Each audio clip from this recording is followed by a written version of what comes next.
Aktivis Walhi apresiasi langkah pemerintah tindak industri penyumbang polusi udara.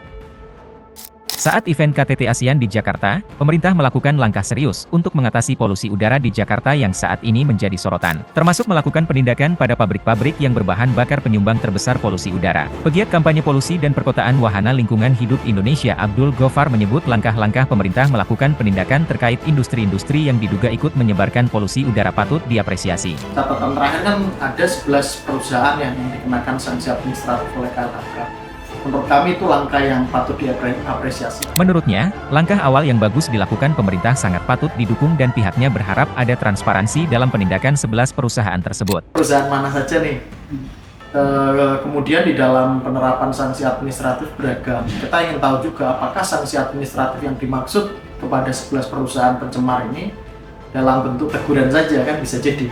Dia mengakui bahwa sejak akhir bulan Agustus memang sudah ada upaya penegakan hukum bagi pelaku pencemar, terutama sektor industri, baik industri berat seperti pabrik semen kemudian peleburan biji, industri baja dan lain sebagainya sudah dilakukan.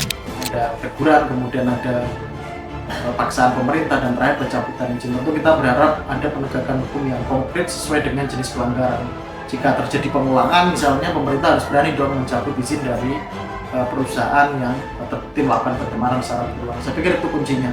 Transparansi, konsistensi, dan ada ketegasan untuk pelanggaran yang berulang. Ghoffar kembali menekankan bahwa beberapa langkah pemerintah sudah on the track untuk mengatasi polusi udara. Contohnya, penegakan hukum kepada pencemar terutama sektor industri itu adalah langkah yang tepat. Yang paling penting berikutnya dilakukan secara berkala dan tidak hanya 11 perusahaan saja, melainkan dari 1.500-an industri wilayah sekitar Jakarta ini akan ada lebih banyak lagi temuan pelanggaran. Kita berharap ada penegakan hukum yang lain di tempat-tempat yang lain.